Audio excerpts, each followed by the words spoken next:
realize it's passed on. She goes, oh, yeah. So that's pretty good. Call the commission meeting to order, and we will,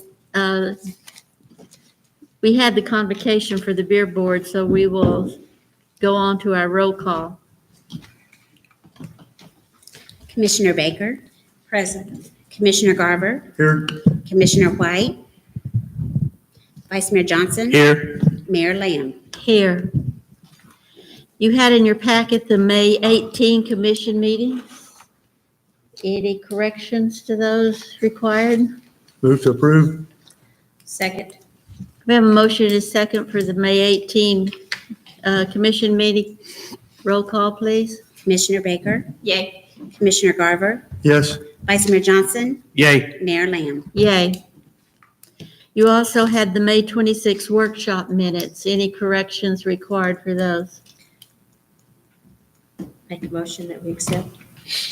Second. We have a motion and a second to accept our workshop minutes. Roll call. Commissioner Baker. Yes. Commissioner Garver. Yes. Vice Mayor Johnson. Yay. Mayor Lamb. Yay.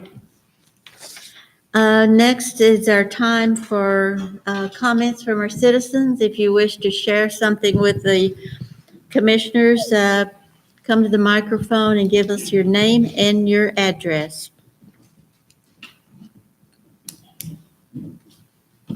Seeing none, we'll go on to unfinished business, which there is none. The first reading is ordinance 1082.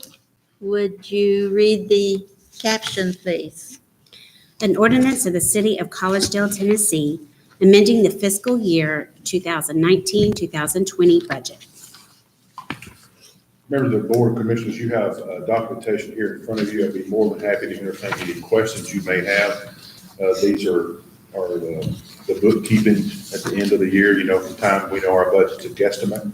And throughout the year, we have things that occur during the year that we need to clean them up. And this is the house cleaning that we do at the end of every fiscal year. That's required by law to make sure that we do not overspend budget and allocate from there. If you want to take some time to look at those, or if you have any questions, I'd be more than happy to answer. Okay. I do want to bring one thing, I just remembered I made myself a note, is I bring your attention back, say you go to city court or administration or any of those where it says retention and incentive fiscal year pay adjustment. I'd like to explain that just to make sure you're crystal clear on what that means. Say, for instance, the new year starts July 1, and that's in the middle of a pay period. So what we do is this pay period amount is on this fiscal year, and because the day is in the middle of a pay period, the other pay is in the next fiscal year. Well, we have to account for that. So that's we put that back into the budget that way. And where it shows retention and incentive, you all know if you look at the budget, there's a line item in the budget that says retention and incentive. But when that's paid out, it's not paid out of that line item, it's moved to salaries. So when we move that around, the accountants like for us to account for it that way. So that's what that means when you see retention and incentive and pay period adjustments. It's because of the fiscal year, as well as the fact that when that retention and incentive is paid out once a year, it's moved from that line item where it's stored, if you will, and put into salaries. That's what that means. All the other ones are pretty much self-explanatory, but no rush. If you scan them and have any questions, I'd be more than happy to address. And grant for the dog park, that's a debit versus a credit because we don't have the money yet? Or is that our portion? That's or? a debit from the expenditure because we didn't budget for a dog park grant. So the revenue that's coming in is going to be extra and the expenditures going out are going to be extra. So we have to show the expenditure, so we have to amend the budget. Okay. Yeah. But we will get the full revenue for the But entire. we'll see that credit come through. Yeah, Okay. we will. Okay. One quick question. I've worked with quite a few budgets, and we typically have a miscellaneous for some of these smaller figures. I just wonder, I mean, I know they're specific items, but put them all under miscellaneous and list them out, would that save, or just something you don't do in city government? Well, we could, but we like to give you as much detail as possible, especially when we're amending the budget. We think that's appropriate. Some things are just kind of simple, but when we amend the budget, you need to know some figures. For example, you see under debt, 80,000 in interest moved from the fiscal 21 budget to the 20 budget. That's because we asked for the third allotment on that capital outlay note in, and so it's appropriate to explain that, which I moved. Well, I understand that, the $3,000, there's a couple of those. I just, it's not a problem at all. I was just curious, is there such a thing as a miscellaneous We have item in miscellaneous actually in each department. each department? Okay. Most of these do not happen to Right. fall under a miscellaneous line item, but. I rest my case. And one of the things Eric pointed out to me, which was, we found very interesting, is a lot of people have been sequestered at home and had more time. And our landfill expenses have actually gone out because we've had several people in the city clean their houses out and dumped it at the street. And so we've taken it, of course, to the dump, and so our fees went up that we didn't anticipate. So that's one of the reasons why we have $10,000 in extra fees in landfill wages, largely because of that. So just interesting quirks from year to year. I move to approve. Second, Okay, we have a motion and a second to approve the amendment ordinance 1082. Roll call? Commissioner Baker, Yes. Commissioner Garver, yes, Vice Mayor Johnson, Yay. Mayor Lamb. Yay. Our next is the first reading on ordinance 1083. Caption, please. An ordinance of the City of Collegedale, Tennessee, providing for the general revenue thereof for the fiscal year 2020, 2021, to be known as the general revenue for said year.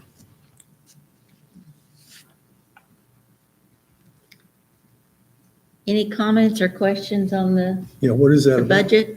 That's just our tax ordinance. Oh, okay. So okay. every year we have to vote the tax. We obviously Okay. didn't change it at all. All It's the same as last year. Move to Can- approve? Go ahead. Can I just make a couple comments Yes, real sir. quick? Just Yes, sir. because a lot of this applies to the budget. Yes, sir. Many people know that I work for Cigna, and part of my job is to abstain from anything that has to do with insurance for the most part. And I know that we moved in 2020, January 1, 2020, to Cigna for medical. And while I was not personally involved, I want to go on public record, that I was not involved in that decision. It was within your authority to make that decision. Yes, sir. I do appreciate that, but I want everybody for public record to know that the overall insurance is such a small piece of the budget. We are already there, and I feel like I can honestly not abstain and vote for the budget this year. Well, just for the record, Vice Mayor, also, you don't get any personal remuneration. That's from- true. That is true. From that contract. Yeah. So if you'll put that in the record also. I think it's also fair to say, Sam, as the city attorney and vice mayor, that while what you said, of course, is 100% true, you had at no time were involved in the negotiations. Correct. Yeah. Which further protects you. Okay. So Sorry for the this, interruption. that's okay. This just sets our tax rate, correct? Yes. Okay. Move to Really? approve. Motion. Do we have a second? Second. We have a motion and a second for ordinance 1083. Roll call? Commissioner Baker, Yes. Commissioner Garver, Yes, Vice Mayor Johnson, Yay. Mayor Lamb. Yay. Our next item is the first reading of ordinance 1084. Would you read the caption, please? An ordinance of the City of Collegedale, Tennessee, adopting the annual budget for the fiscal year beginning July 1, 2020, and ending June 30, 2021. Any comments on our budget? I'd like to thank our city manager and his cohorts for putting together a budget that I think is very conservative, which is very appropriate this time in our history. So Yes, looks very good, and needs seem to be met, and I appreciate that. So I would agree, and I appreciate you moving the budget link to the front page of our website. yes. I know it's hard for our employees not to get a raise. We understand the conditions that we're in this year as well, the unknown. Yes. So definitely appreciate that. I make a motion to approve it. Second, Okay. I think that after listening to the Senate Finance Ways and Means Committee through Zoom last week. We're in for a hard year, and I don't think we can expect anything extra from the state. When they're projecting that we could have anywhere from 500 million to $1.5 billion shortfall for the state, it's going to be a And they're going to be close fit. they're going to be pinching the pennies really that comes to us. They And will. And this The weekend, commission, we lowered what we anticipated potentially to be state shared revenue by 20% in our budget. We cut out a fifth, so hopefully to sustain that, That may be too optimistic. it could be, yes, sir. and this week hadn't helped any with all the Yeah, challenges. because they're asking, they're going to freeze all non-critical hiring, purchasing, and they're asking each department to decrease their budget for this year, 12%. So, Georgia's you know, they've decreasing by got some, 14. Georgia's decreasing by 14%. I know with the Department of Education, even though you make your step grade, they're going to give up 10 days salary, basically, is what you're going to do. Furlough. And not receive the, any, I don't want to say, you get your step grade, but you don't get any cost of living raise. They did away with all that. So it's going to be tough.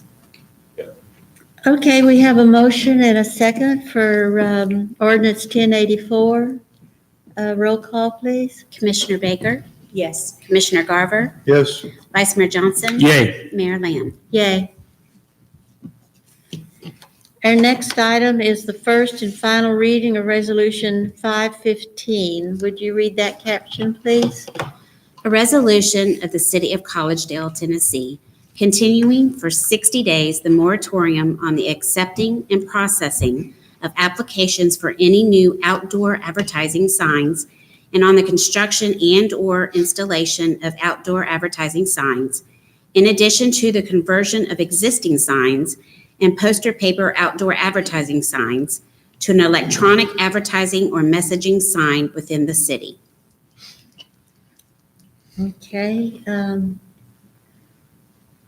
Kelly, you want to talk to us about this? I sure. Answer any questions they may have? As a matter of background, the United States Circuit Court for the Sixth Circuit had a decision last year, the Bright case, and against the state of Tennessee, actually. And it related to evaluating signs by what they say. In that case, there was, the man had a commercial sign along the highway. He didn't have it rented for a commercial message, so instead he put up something like Go USA or Go Olympic Team or something like that. And because he didn't have the proper permit, the state tried to shut him down and he took it to federal court and won. There's been some decisions from the Supreme, there was a decision from the Supreme Court maybe 5 years ago, the Town of Gilbert case, that said you really can't evaluate a sign by what it says. In other words, no political signs here, or no signs telling you where to go to church here and all that kind of stuff. You have to do it on the basis of time, place, and manner rather than content. So Kelly has taken a good hard look at our sign ordinance to make sure that we are not regulating signs by content. I believe we can still regulate commercial signs because the Supreme Court says that commercial speech is less protected than political speech or any other kind of speech. And so we're taking a hard look at that, and Kelly just hasn't finished it yet. And I can see why, because I've been doing these for several towns and it's more complicated than you think. And it's not like we don't have other things going on as well. As I joke, I work on these ordinances in my spare time. But I mean, at first I was kind of surprised that East Ridge and some of our other cities around the area had moratorium as long as they did. I thought 90 days should be adequate here. And that was definitely my error there. So this is something we have to do right, because signed ordinances touch on the First Amendment, the Fifth Amendment, and the 14th Amendment. So those are some of the big three right there. So this is why we take a very close look at it. And Sam and I are, got some back and forth on that and some good precedent and but I think our signed ordinance was overall generally pretty good. It's a post-read case ordinance, but this 6th district that takes it to another level, and that is applicable directly to our operations. So that's why we're taking a particularly close look. So in essence, we're saying, please pass this. Until a certain time when you're prepared Yes, to sir. pass the ordinance. Yeah, well, that's right, or to revise the ordinance. Right. And like I said, that onus is on me. I thought it would be a little easier to do, but we've had quite a lot of other things going on. So my, trajectory here, or glide path, if you will, is June, July, to have this before you all, after planning commission and before you all to pass once and for all. So Not your fault, Kevin. it's a lot of things have happened in 2020. A lot of stuff hasn't happened. A lot of stuff's happened in 2020. Yeah, okay. Any other comments or questions? Move to approve. A second. We have a motion and a second to pass Resolution 515. Roll call. Commissioner Baker, Yes. Commissioner Garver, Here, yes. Vice Mayor Johnson, Yay. Mayor Lamb. Yay. Thank you. Our next item is approval of emergency funding due to the April 12 tornado damage. Good evening, ladies and gentlemen. Once again, I'm presenting some estimates I got back on some different damaged properties for Collegedale. We're reaching the home stretch. We still have a few that are outstanding. The two I'm seeking for approval tonight are the Collegedale Commons property and the Collegedale Commons Boardwalk. The Collegedale Commons property and multiple building damages, the estimates came in EMJ $99,605. Tennessee Construction Management $83,060. Dynamic Construction Company $53,925. And I'm requesting for approval for the low bid Dynamic Construction Company at $53,925. Have we done business with them before? Yes, And it was successful? absolutely. Yep. They are licensed and insured and, yep, do very good work. Move to approve. Second. We have a motion and a second for the bid on the Commons property. Roll call, please. Commissioner Baker, Yes. Commissioner Garver, Yes. Vice Mayor Johnson, Yay. Mayor Lamb. Yay. Second item I'm requesting approval for is Collegedale Commons Boardwalk. We got two estimates back for that repair project. Tennessee Construction Management came in at $67,000. Dynamic Construction Company came in at $61,050. I'm requesting approval for Dynamic Construction low bid at $61,050. Was there much damage other than those two shelters that blew over? Yes. Is that the most of it? Correct. Yeah, the roofs blew off, and the reason why it's expensive is because the type of construction, you probably saw how it was constructed, Phil, with pegs versus like screws and fasteners, and it's not like 6x6s you can buy at Lowe's. It's a very customizable. I understand that. I Okay. just think that if they don't want it to happen again, the next breeze that blows by, then you do it more. In a more. Agreed. Much, much stronger. I questioned while they're out there doing it. And they said, no, I really need something else, but I don't know why they didn't do it. But, yeah, repeating that will not work, in my Sure. opinion, so. Agreed. And- Yeah, I'll be happy to bring that to their attention. And it sounds like we didn't get a bid from the people who built that for us. Yes, Is that correct? well, we did. That was the $67,000 bid. They're also known as Dock Masters, I Okay, think. I didn't recognize that Yes. other name, so Yeah, they have two different names they go by. interesting. They're a little bit higher, like 67,000 versus 61,050, so they're fairly close. Okay, any additional comments or questions? Do we have time frame on these bids? Get it done? I don't know regarding the boardwalk. What my understanding from these companies is they could get on it pretty quick, or at least the commons portion. I'm not sure about the boardwalk, but the commons, and talking with David Bartow, he's kind of antsy to get the Founders Hall rented. Right. And I don't think that's going to be an issue with that getting started pretty quick. Is any of this going on insurance? Yeah. So yeah. we'll get reimbursed. Yes. Move to approve. Second. We have a motion and a second for the second bid on the boardwalk. Roll call? Commissioner Baker? Yes. Commissioner Garver? Yes. Vice Mayor Johnson? Yay. Mayor Land? Yay. Thank you. And if I could, item number 7, approval of Verizon contract, if I could request that be postponed till June 15th. I'm still gathering data from Verizon to be able to make a well-informed decision on that, recommend it to the commission. To the 16th, I think it's 15th. the 15th? Yes. It is. Now, do we need a motion on that? No, just to Okay. defer it. And is it the consensus of the commission to defer it? Defer. Yes. All right. Thank you. Okay. Thank you.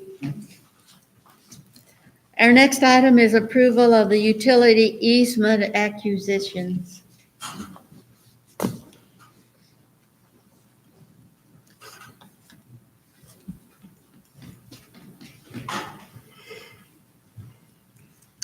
This is 4 of the 7 easements needed for the force main replacement project that will be paid for out of the sewer fund. The first is for Philip Gross in the amount of $2,000. Can I read all of these at once, or do we need to do them individually? How many do you have? 4. Why don't you do them one at a time so the record will be clear on it? Okay. And that is parcel 140.177.02. And that was 2,000? Correct. Location? That is towards the end of the sewer easement under the power lines near Appison Pike at the remediation area from the last phase. Move to approve. Second. We have a motion and a second for approve that item. Roll call, please. Commissioner Baker? Yes. Commissioner Garver? Yes. Vice Mayor Johnson? Yay. Mayor Land? Yay. The second is for Louis Seiler, parcel 140.177.06. That's also for $2,000 at 5213 Little Debbie. Move to approve. Second. Have a motion and a second for approval. Roll call. Commissioner Baker? Yes. Commissioner Garver? Yes. Vice Mayor Johnson? Yay. Mayor Land? Yay. The third is for Bobby Weeks, 8905 Appison Pike, parcel 140.169 in the amount of $500. Make a motion. Second. We have a motion and a second for approval. Roll call.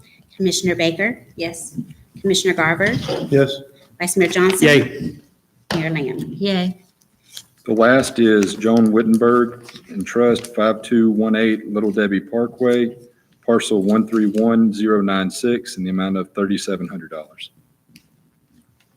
Move to approve. Second. We have a motion and a second for approval. Roll call. Commissioner Baker? Yes. Commissioner Garver? Yes. Vice Mayor Johnson? Yay. Mayor Land? Yay. Thank you. Our next item is report from the city administration. We've got a lot going on, but we've covered most of it in the meeting tonight. I'll defer other information to you, Mayor. Okay. Ted and I, the city manager and I have had a conversation regarding our freedom celebration in July.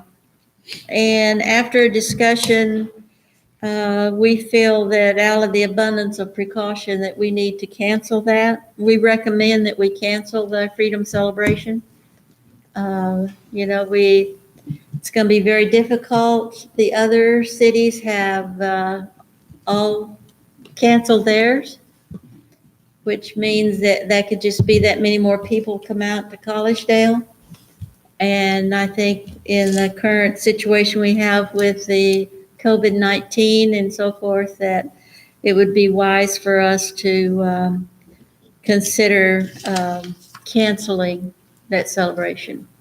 So Ted and I are recommending that. So I'll make a motion to approve it. I was concerned too after the weekend news, the increase and, seeing some of the pictures on the news of what people are doing partying and, Ozark, Missouri had quite a bit of people in the pool and people are just not, you got people that'll be cautious of it and then people who just really don't care.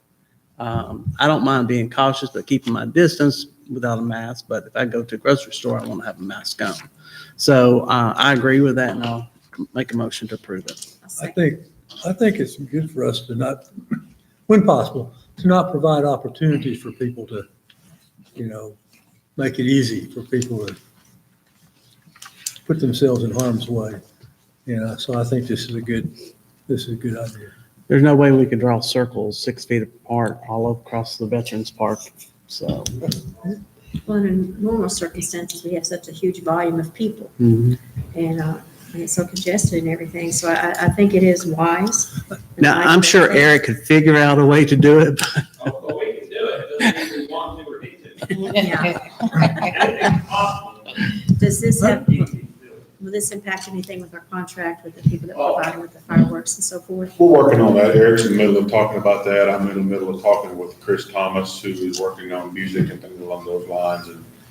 And I believe that we can go ahead and talk about that, Eric, since you're here. I wasn't aware you're here. We have 3 options. Love your hat. Thank you. It's kind of hot today. So we have 3 options. We can do a 30-day notice, which tomorrow is our 30-day notice, to postpone it to any time within this year, and there's no fee for it. The other one is we can move the show date to 2021, keep our same contract, and the postponement fee would be reduced to 15%. So technically, we would move our deposit from this year, and that would be our deposit for next year, and then we would have to pay them a postponement fee, I think it's like $5,000 or $6,000. That's the one we want.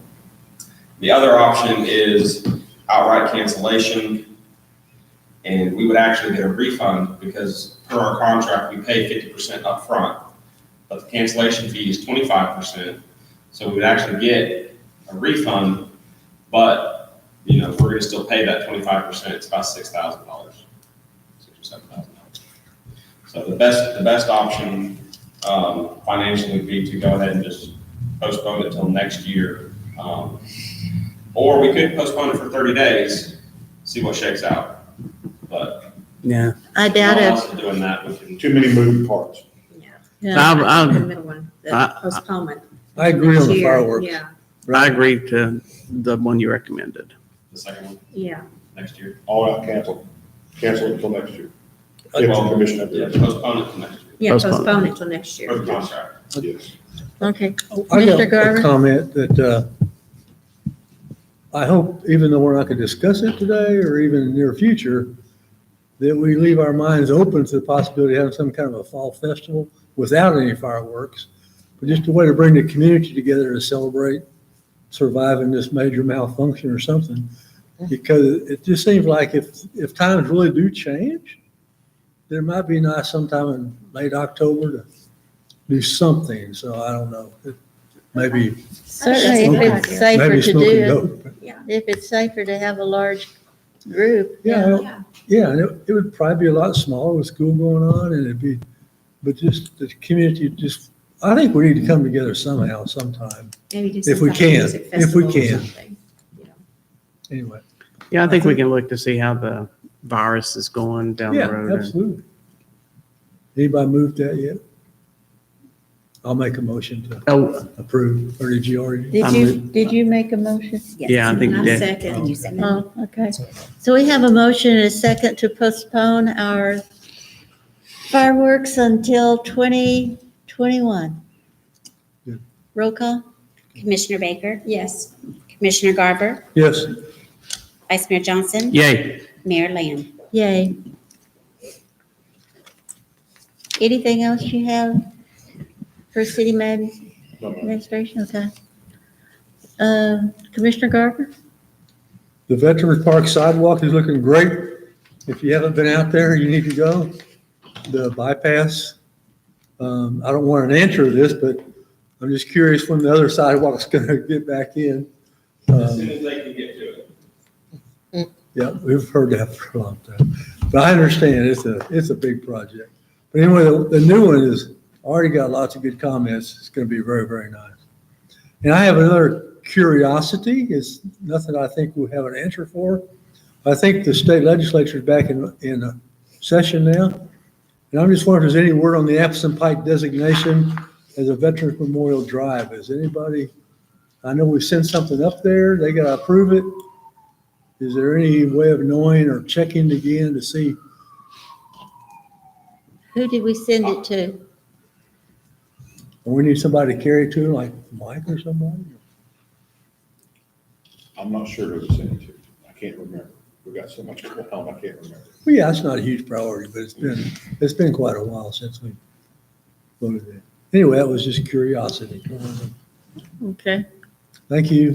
That's all. maybe over the next couple of weeks, we can find out an answer for you.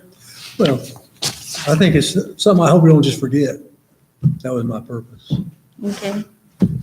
Commissioner Baker?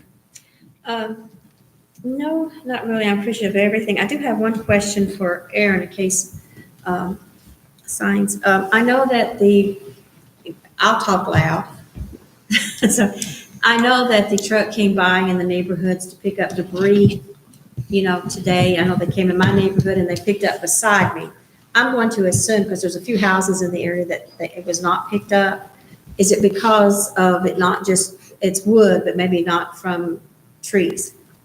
Right, so they were more than likely picking up brush.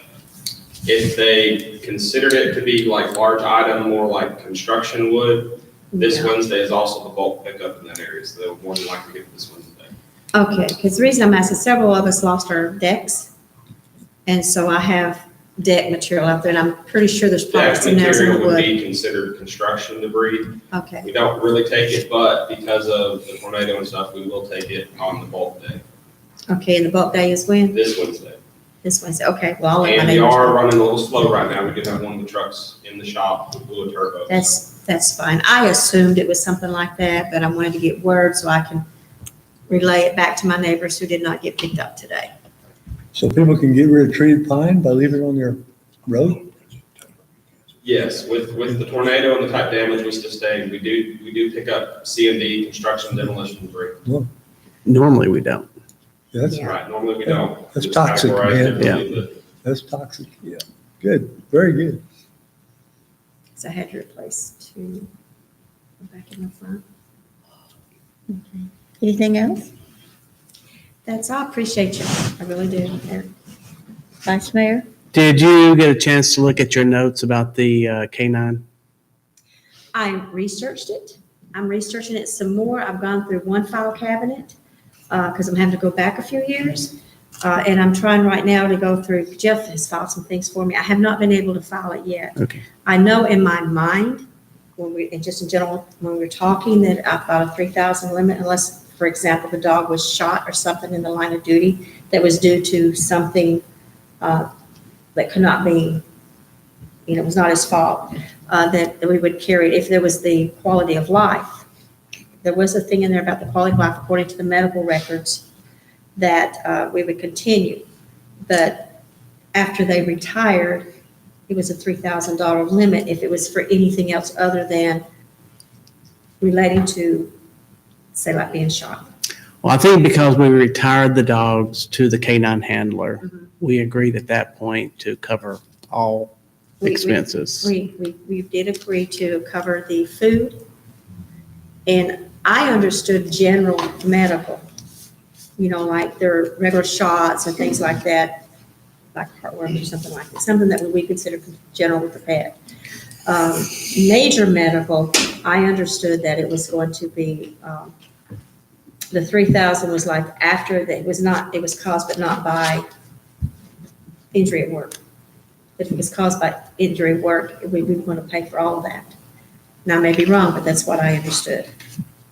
Yeah, I've got different of opinions, but I mean, that's why I asked that question. I would like to see us put on the workshop because I'd like to recommend that for our K-9 dogs, police dogs, that we provide the medical care for the canine until they retire. Normally, we retire the dog to the handler, like we did with Officer Holly. I think we did that, and maybe Officer Cox. They got the dogs, but once they retire and they take that dog under their wings, they are responsible for that dog at that point. So we would stop coverage and the food and the other things that go along with that. And then my other recommendation would be that if an employee is terminated, that's a canine handler, that depends on what we do with the dog at that point, whether we use it for another canine handler or whatever we do with it. If it goes to the terminated employee, or it's a retired dog, once it goes out, then we cut all ties to that canine. And then we need to put in there what will happen to that dog if the handler doesn't want to take him. Yep, that was my third bullet. Euthanized or what? Yep. No, we would offer it to him. I mean, usually you don't give a canine to another handler, do you? It just depends on what type of Dog it is. dog it is and what they're used for, but usually when the dog retires, most agencies will let the handler have that canine. Because of the training, If a canine handler leaves still useful, then the agency would remain, they would have control of that dog and they give it to another handler. So I just think we need to talk about what we want to do with that for the future. And definitely would appreciate the chief's input on that as well. But, this way we can document it exactly and have everything laid out. What's the cost of veterinarian insurance for an animal like that? Well, I mean, we Would pay that for, be- we pay for the cage or the run at the person's house. Yes. And then we pay for food, Mhm. But vet I mean, the bills. medical insurance for a vet. As far as medical, when the dog, as of right now, we take care of it. Yeah. Would it be something that we should consider looking into having the insurance? I mean, like a medical insurance policy on the dog? Like I have, like on my dogs, but basically, what it is when you say you come into a situation where they have to have surgery that's gonna cost, then you have I think you get the insurance policy. It's like a credit card. And it pays for it, you pay on it, with the interest rate, things like that. I think, and I understand, because I'm an animal I don't know lover. anything about Yeah, dog insurance. yeah, I don't think the dog should be penalized because of something they can't control. However, I do fully understand the ramifications of the difference between if it's the dog's quality of life.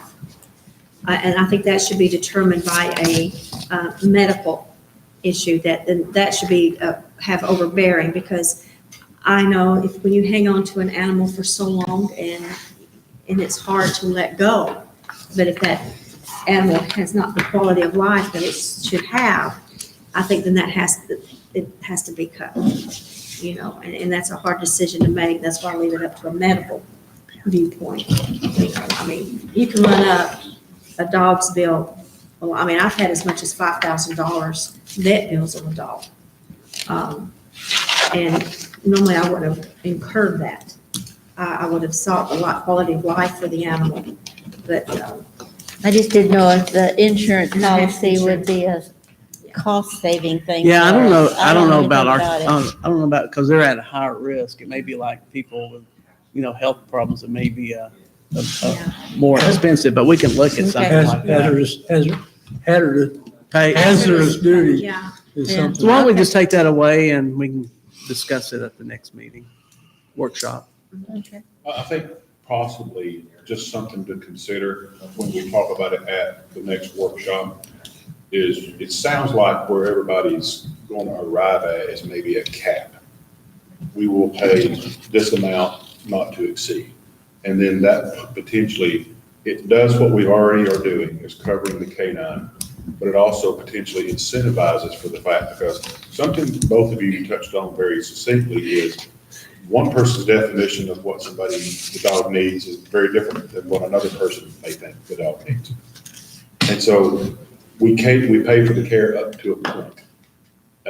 That might be something to consider, put a cap on it, and then incentivize the use of it, because you're talking medical care, you're talking food, you're talking cage materials, all the above, all of that's one ball of wax. Yeah. And so if you want to consider putting a cap on it, then that continues to uphold the agreements that we have about the current retired canine dogs. There's two of them, and I believe, am I correct, Chief, that both of them were retired due to medical concerns?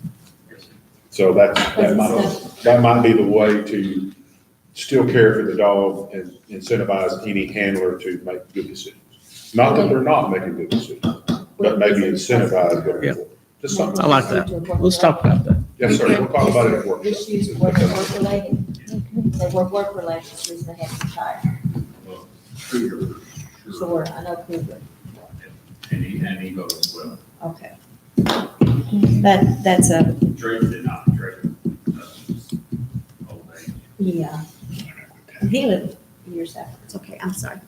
But Anything that's else? something- I do want to say that as for the cage and everything, that's equipment that we purchased to begin with for the animal that they have to have because canine goes home with the Sure. thing. So I don't think that should be part of the medical issue or medical insurance, because that's something we're going to have to incur anyway. Yeah, and I think Eric goes out and puts that up anyway for him. Yeah, I think, and that, but I can see working out something with the medical, I'm going to do something different.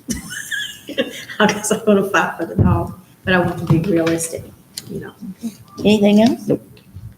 I don't have anything further. Do we hear a motion to adjourn? Move to adjourn. We're adjourned. Alrighty. See y'all. Take that. Have a good week. You too, man.